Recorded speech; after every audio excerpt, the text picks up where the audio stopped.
Hello, hopefully we're working and everything is as it should be. Welcome to the first ever Radionomics podcast.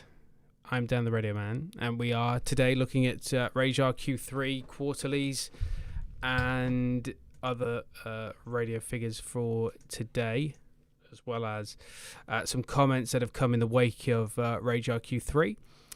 So we'll get into it without further ado. Let's get into it. Starting with the numbers, first of all. Starting with the numbers. If we go to my nice little Q spreadsheet, which shows all the numbers that we are going to be looking at today in terms of listening figures, and you can see a breakdown here of all the stations. So you've got I had edited this beforehand, but it decided not to save. So you can see all the numbers, and I will just stretch out the categories as well, just to say, because you've got survey period, population, as well as the reach and things like that, which are incredibly important to look at and analyze when you're looking at these things. And you've got the average hour per head per listener, total listening hours, and share of the listening audience as well. So it's all important. I will just have to change this now so that we can get it all here. Let's just get rid of that, and we'll transition into that. So that's a spreadsheet done. We've got a few graphs as well to look at, and the major headlines from these facts and figures of Q3 Rajar for 2021. Well, the thing is, this is the first one since the pandemic. Now, what we were told during the pandemic is that radio listening figures had increased. Everyone was listening to the radio more, and were, from people that I spoke to in local radio, they suggested that they were getting a lot more interactions, and people that had never listened before were listening for the first time. So what does this information tell us? It tells us that 89% of people aged over 15 are in fact listening to the radio, which is fantastic news. 89% of people aged over 15 in the population. Rajar obviously suspended data collection since March 2020. So we have Q1 2020 results, but this is the first one, Q3 of 2021. Now it has you can analyze a little bit from this, but you can't analyze a lot from this because you need really yearly figures. So we'll be able to really analyze where radio is at in terms of Q3 2022. Because then we'll have a full year of Rajar listening figures. Now there was a new approach, a revised approach to the existing survey, which was has traditionally been in the form of a diary, the listener diary, which I've always thought was a tad bit outdated, but apparently that's how they were still going to do it, and I really have no idea why. But that is how they wanted to do it. They wanted to do it by using that method, which I still think is outdated. But they did start to use digital means of, well, less intrusive, I say, or less pains in the ass way of collecting data. So they were gathering data. Normally by the listener diary, but they had face-to-face meet with recruited listeners as well, and used Media Cell, which is relatively new and runs essentially applications on smartphones to kind of get listener data and figures. So as we say, the big story is that 89% of the population aged over 15 are listening to the radio, which is fantastic news.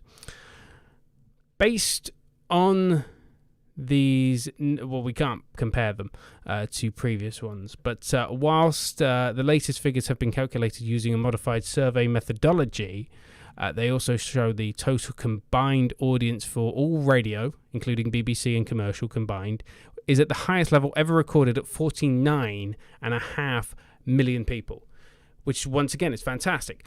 The survey also found that time spent listening at home has more than made up for shifts in listening at work and in the car, with average listening hours remaining high at 20.4 hours per week. 65.8% of the listening figures came from digital listening. That's up 5.8% on Q1 2020, where digital radio listening figures were around 60%, according to Rajar. So that's been an increase. And what we're seeing now is the trend away from your traditional format of listening in the car, of listening on FM, AM. It is all about DAB listening and smart listening, the smart speakers, internet listening as well. So as I say, we've had 65% digital listening. So listening via DAB is now the most popular means of all radio listening, accounting for 43% overall, and makes up a part of that 65%. FM is AM FM still popular, second place.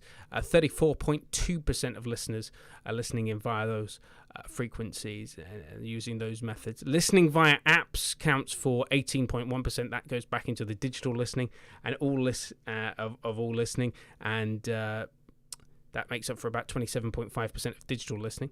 And listening via digital television is 4.7% and 7.2% of digital listening. Okay, you understand me? The new data shows that 41 million adults, or 74% of the population aged 15 plus, now tune into a digital radio every week, and 69% claim they own or have access to a DAB radio. The strong performance of digital platforms has been boosted by the launch of a number of new digital stations that we've seen in the last 18 months. There have been various ones like Times Radio and the various Capital radio stations, and even Boom Radio. And really, the kind of, if you go all the way back to 2019, a couple of years actually, not even 2019, the real kicker for DAB. DAB's been around for a number of years, but there's never been a true kind of desire to start DAB-only stations all the way back until... I think it was 2016 with Virgin. I think I'll give them credit for that. But the strong performance of digital platforms has boosted a number of those stations, with Times Radio and Boom Radio are two radio stations that we're really going to be talking about a little bit later on. These stations have joined established digital-only brands such as Radio 6, 6 Music, Kiss3, Virgin Radio, Radio X now, which I believe is DAB Plus only. That has an FM license. I just remembered FM license in London and Manchester doesn't count. BBC Radio 4 Extra is the third most popular digital users, followed by Radio 5 Live Sports Extra with 1.697 million listeners. Virgin Radio, by the way, 1.631 million. Absolute 80s ahead of Virgin Radio, 1.690 million listeners, which is ironic considering Absolute is the original Virgin Radio, and Heart 80s, 1.493 million. Digital listening in cars as well accounts for 53% of all listening with DAB in cars, accounting for 46.6% of listeners compared to 33.1% AM, FM listeners, and online apps listening for accounting 6.4%. An indication that drivers are now listening to radio in cars via apps using their smartphones. In case you don't have DAB. Or the DAB, I find the DAB signal quite ropey. So it's better to link your phone. So that's kind of the basics. Now, I have got some graphs and things to show you a little bit later on. But first of all, these 2020 results have shown some worrying trends that we're going to get to. We're going to chat, though, about two stations that are celebrating their first Rajar results as reported by Radio Today, and that is Boom Radio which has done very well, and Times Radio, which has done very well as well. So the first Rajar figures for Boom Radio, which is a new national station, reportedly, according to Rajar, reaching 233,000 listeners every week. That is fantastic for a relatively new station. Times Radio has been going a little bit longer than Boom Radio, and obviously very different station. Was pitched kind of as an alternative to Radio 4, has been kind of more Radio 5, more Radio 5's politics hour than Radio 4's politics political shows.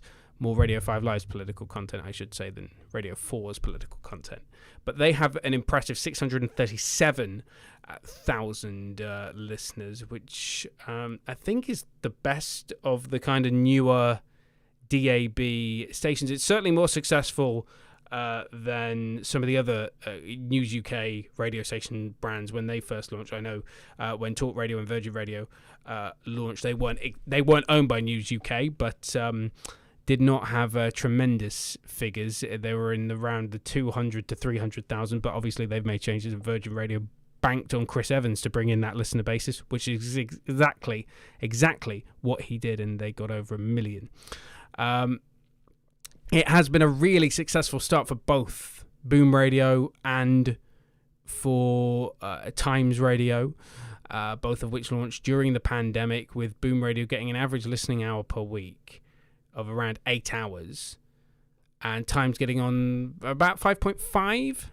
And it's good for new stations. We've covered some of the basics, but let's go into some of the stations now.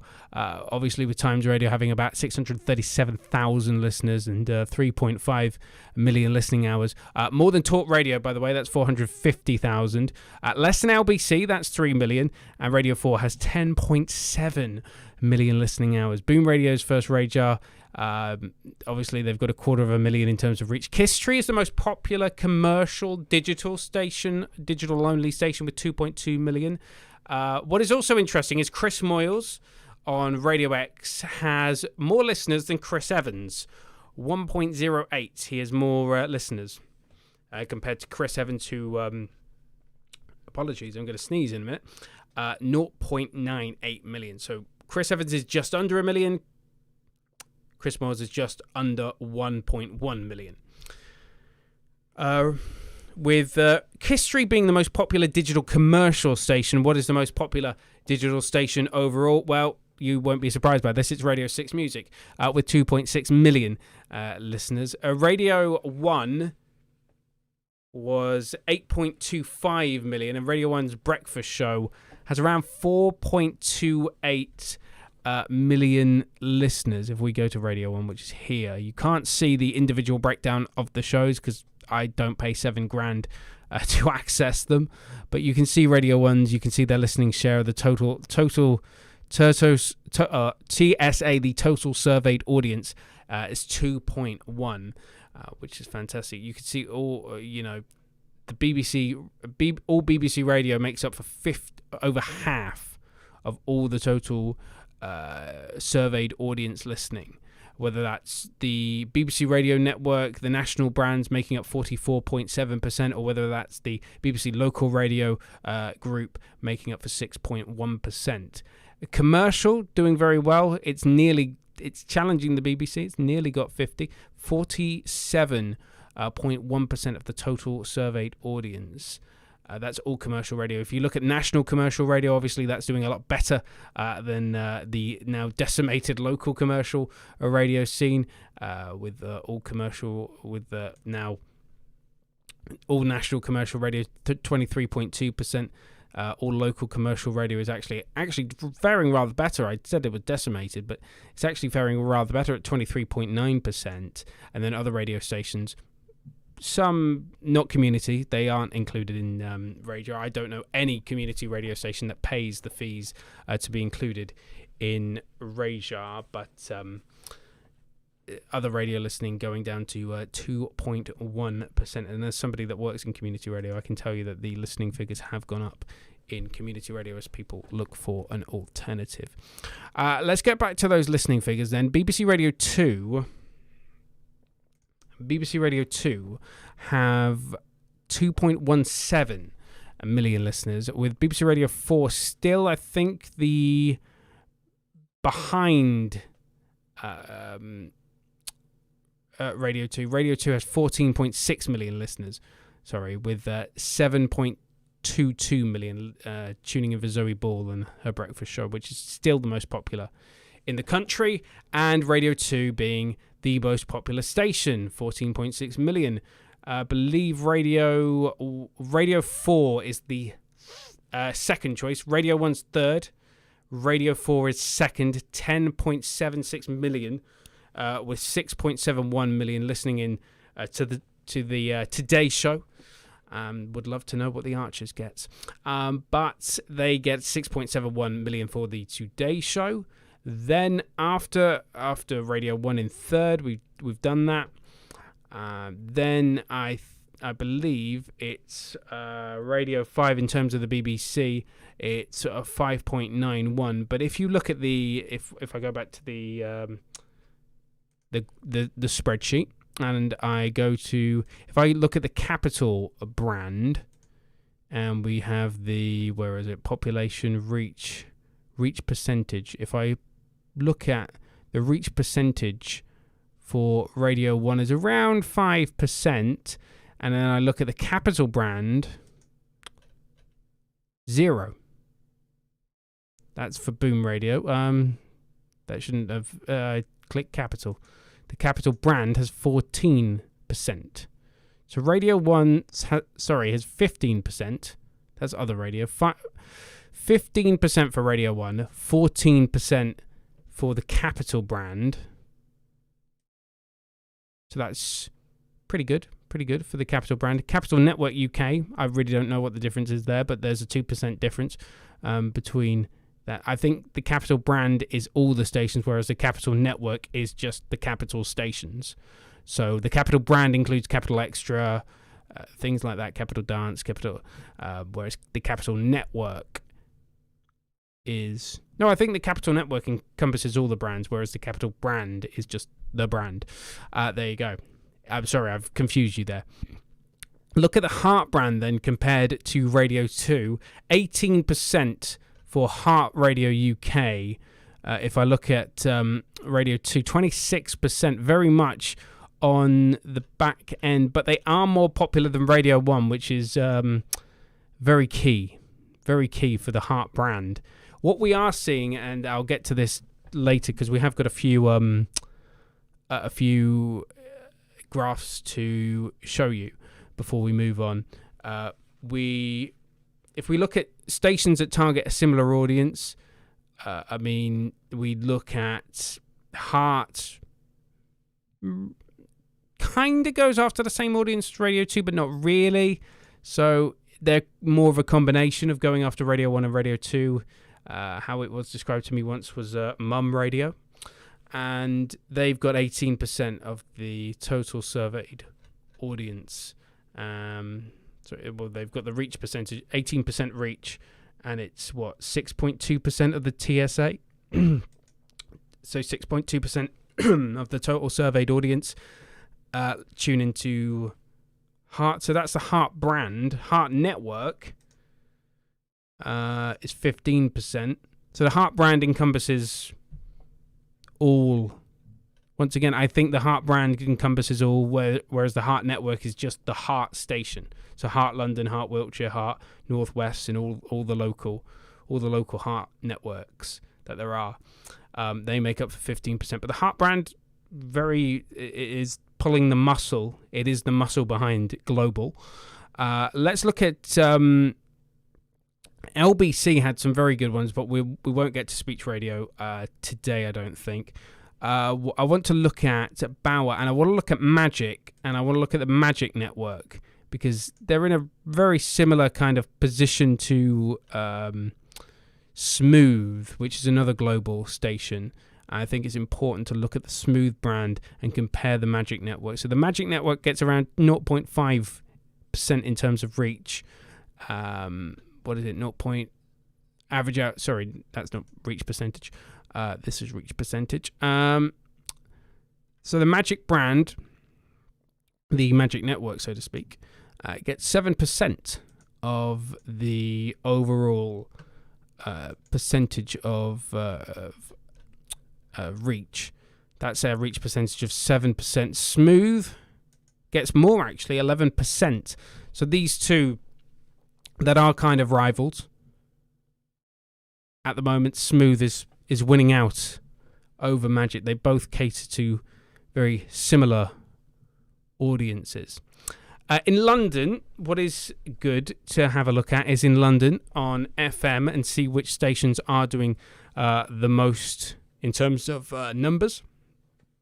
And London, in terms of commercial radio, you've got Heart with 1.91 million listeners. You've got Capital in second place with 1.78 million listeners. So very good audience figures for the two global stations in that one. Magic is the top Bauer station at 1.59 million. Then LBC, another global brand, at 1.56.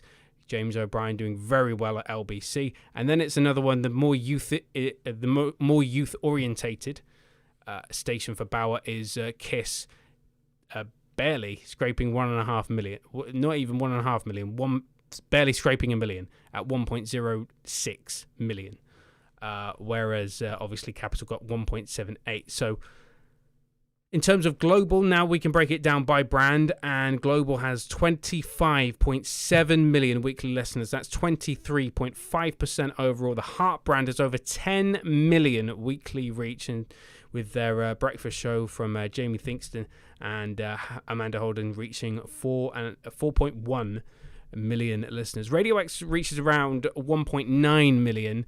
And growing in reach, hours, and share. It's actually the station's largest ever audience. LBC has 3 million people tuning in each week, and hours and shares are also the highest in the station's 48-year history. It is only its second set of radio results. LBC News, by the way, which is a spin-off channel, has reached 806,000.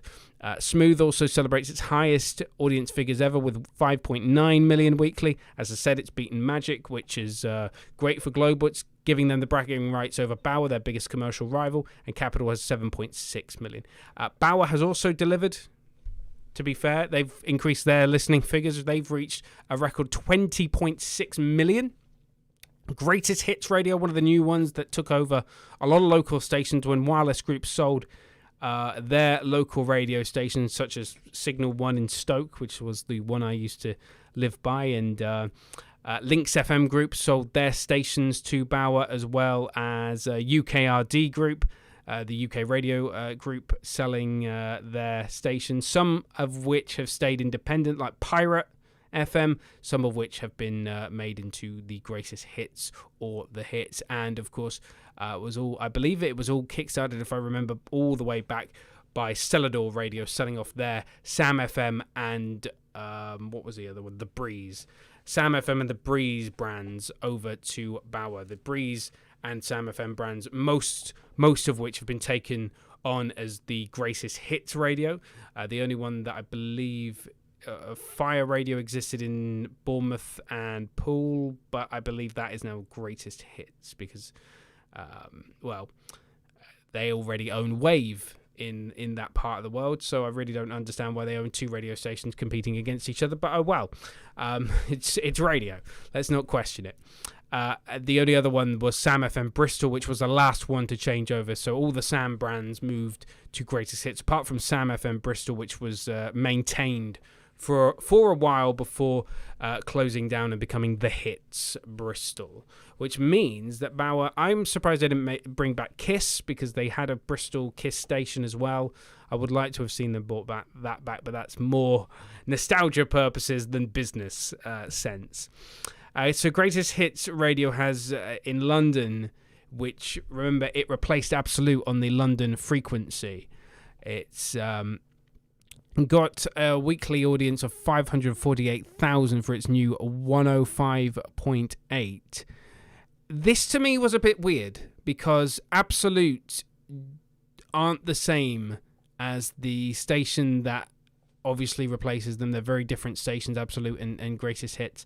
But what was more strange to me is that you put the Greatest Hits radio on 105.8, but as far as, I've listened to both these stations, and I'm a fan of one over the other. They're both Bauer stations, but there's one at 105.4, and that's Magic. And Magic and Greatest Hits, there is a lot of crossover there. And what I do see in radio is, and this isn't just a Bauer thing, this is a global thing as well, they like to create radio stations that completely split their audience from the main station. I mean, you've got the sub-variants of Hearts, sub-variants of Capital, with Capital Dance and Capital Extra and Capital Extra Reloaded.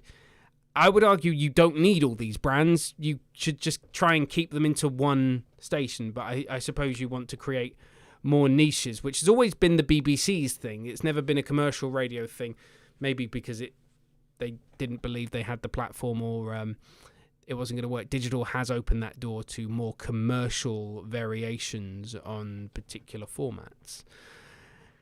But I struggle to see the point of having Greatest Hits radio at 105.8 on the London in FM when you've got Magic at 105.4, because there is a lot of... They don't do exactly the same thing, but there is a lot of audience crossover there. So I would have kept maybe Absolute. If I'm looking from a business perspective, I'd probably kept Absolute at 105.8. But 548,000 weekly listeners on that London frequency of 105.8. The network has overall across the UK reached 3.1 million, which I can show you, I believe, in this chart. So if I go to the Greatest Hits network, so Greatest Hits radio, that's the London frequency, 5%, but the network has 6% in reach. That is across the UK, so that will be,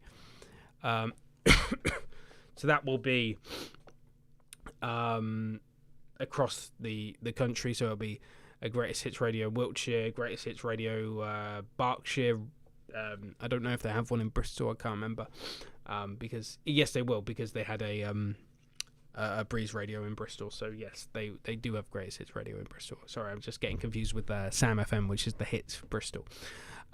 But they have 6% reach. What is also important to note is that despite Absolute Radio leaving FM in London, it has actually recorded its highest ever reach of 5.2 million, and I think we can see that here if we go to Absolute and we see this Absolute, it is, you can see the 6.1 average hours. Obviously the population's exactly the same on all of them, but total reach you can see is essentially in the millions. 5.2 million, sorry, and that's the highest ever recorded for Absolute Radio. The KISS network has around a reach of 4.7 million reach, including the number one commercial digital-only station in history, which we told you about. And there's growth for the new Scala Radio. Kerrang and Planet Rock, they're still around and they're still doing good. But if we're looking at the independents now, those that aren't a part of big groups, I should say that the Jack Media Group that owns a number of stations based in Oxfordshire, lovely group of radio stations, continues to reach 320,000 listeners every week on its portfolio across its national brands, and across Jack FM in Oxfordshire, 85,000 across Oxfordshire, and the new national stations Union Jack, 52,000, Jack Dance with Union Jack Dance, I should say, 88,000. They have a combined reach of 140,000 week, despite launching during the pandemic, and that seems to be the big one. But here we go. So we now have to look at particularly this graph. I hope we can get up this this graph now. Hopefully we can bring it up. Come on. Can we bring it up? No, apparently not. Hopefully. Now we can. Here we go. So if we bring up this graph, which it keeps disappearing, so I can't actually bring it up, which is a little bit annoying. Here we go. These are all. This one is from Radio Today, by the way. They get all the credit for this. And what it shows is a changing. This one shows changing behavior of of the total listeners to AM. You see this AM, FM, DAB, digital television and internet, and you can see that this is all radio figures. This is during the day, so you can see there's less listeners at breakfast, which was a trend 2 years ago, but of course during the pandemic people aren't going to work, so there was even a steeper decline. But that should kind of come back. There should be a rise in breakfast listening as we get more figures out for the next couple of quarters. But you can see, the peak was around 7, half 7. And then from there, it is pretty steady. And then at around 6:30, it starts to fade out until it returns to pretty small levels at around midnight, where people stop listening and listen through the night. What we can see is that FM is still during the morning, DAB is slightly between 6 and around half 6, according to this. They reckon DAB is slightly more popular, and then FM and AM seems to overtake it, and then it returns during the evening at around 5 to being a more DAB orientated market. You can see internet listening is above digital television listening, which is interesting because of I would have thought there would have been an increase in digital television listening, but apparently not.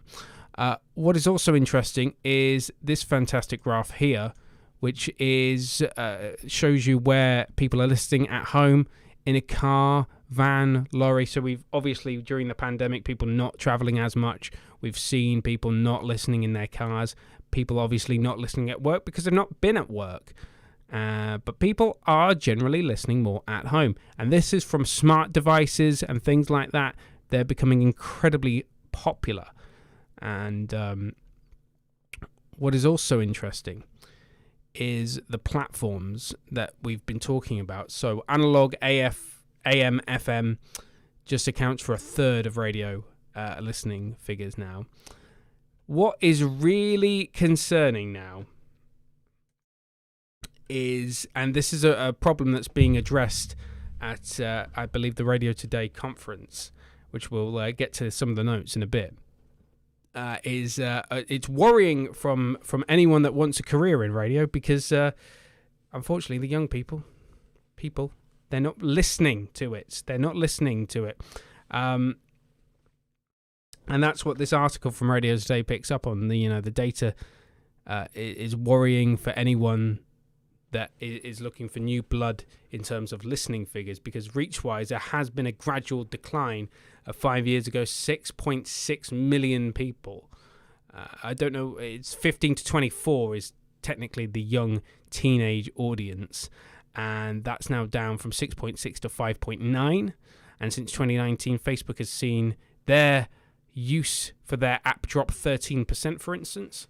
So technically 6.6 to 5.9, I believe, is 3%. That's not too bad. But the problem isn't really that they just don't listen to it.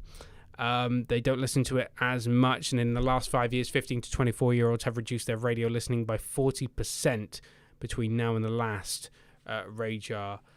So that's been a drop of 17%, not 3%, 17%. But older audiences have always been more consumer friendly to radio, and they are still listening. Those figures 5 years ago, 45 to 54-year-olds listened twice as much radio as 15 to 24, but now the youth has declined even more, so it's now 3 times as much. So together, young people not listening to radio, listening figures, what we've seen is listening figures, despite increasing in certain areas, what we're going to see is a gradual decline in youth radio. So Radio 1, Capital, Hits, they may see a Kiss, not Kiss Street, but the Kiss brand, they may see a gradual decline in their audience because they are geared towards younger audiences. So taking that there are yet less young people listening to radio, they now choose 2.8 for youth stations is why their reach is dropping from 3.4 to 2.8. So they're getting less audiences. It's perhaps no surprise Radio 1 and Kiss had some bad results. Radio 1 reaching, we saw their reach. They're now the 3rd most popular brand in the United Kingdom, 8.9 to 8.2. In fact, I believe if I can go back to the, in terms of reach, if I just quickly have a look at the Heart Network, obviously they do a lot better in terms of their reach percentage than Radio 1 and even Capital. They're just behind Radio 1. I would just say that's what those figures say. But Radio 1 and Capital seem to somewhat weather the storm, whereas Radio 1 and Kiss have had quite steady declines, whereas Capitals haven't declined as much. They have declined, but they haven't declined as much, going from 6.5 to 6.3. But that is a worry, and youth-orientated stations like One Extra and Capital Extra have not done as well. So, with the output changing, Radio 1 and Kiss have tried to kind of expand and go for that younger audience and using more podcasts. I think that's probably where radio is going in terms of, will there be much live radio in the future? Probably not, because there doesn't need to be for younger audiences. But we'll wait and see what happens. But what is important is that Ben Cooper, the former head of Radio 1, he's been talking. He's currently Bauer Media's UK Chief Content and Music Officer. He's appeared at the Radio Academy Festival, which is happening right now in 2021. He's talked about his brands, and it's about time for talent to thrive. And he was talking, essentially, the bullet point thing that he said that interested me was he wanted, and this was the playing safe with your brand is the biggest risk. Now, he is not averse, Ben Cooper, to big risks, because he didn't sack Chris Moyles. He got rid of Chris Moyles and replaced him with Nick Grimshaw, who did, by all means, get a younger audience for Radio 1. But what that doesn't tell you is that their audience absolutely went through the toilet in terms of their declining numbers. But he was told to do that. Would I have gone for Nick Grimshaw? Probably have gone for Greg James. It wouldn't have been much. It wouldn't have been too big a departure. Plus, I always thought Nick Grimshaw was better on Drive than Breakfast. I always thought, when he's on later in the day, you get away with a little bit more than you do at Breakfast. And he's more entertaining in the evening. Loved his 10 o'clock show, by the way, when Nick Grimshaw was on right at 10 on Radio 1. But he gets a lot of... Ben Cooper gets a lot of hatred for... Well, not hatred, but a lot of dislike for getting rid of Chris Moyles from Radio 1 and not really replacing him with somebody like Scott Mills or... I understand why why Chris's tenure came to an end at Radio 1. It had to, eventually. And plus his audience base was more kind of crossing into Radio 2 territory in terms of the age of his audience. And Scott Mills, kind of similar. So I understand why Scott Mills didn't get the Breakfast Show, which is something that, probably he was gearing up for all his career. But Chris is at Radio X now. Scott Mills is going to get some cushy gig at Radio 2, surely. Surely they can't. BBC cannot let Scott Mills go. He is too valuable to them, surely. But anyway, back to this, because Ben Cooper has been talking. He's been recording an episode, I think, of the Radio Today podcast, so when that comes out, that'll be interesting. But he's been talking about youth brands working together to kind of bring about the new age of youth listening. And I don't see Global, Bauer, and BBC. I can see the BBC being open to working with other brands. I don't see Global and Bauer doing it because I just don't see that happening. But they can prove me wrong. I'd like to be proven wrong, but I just don't see it happening.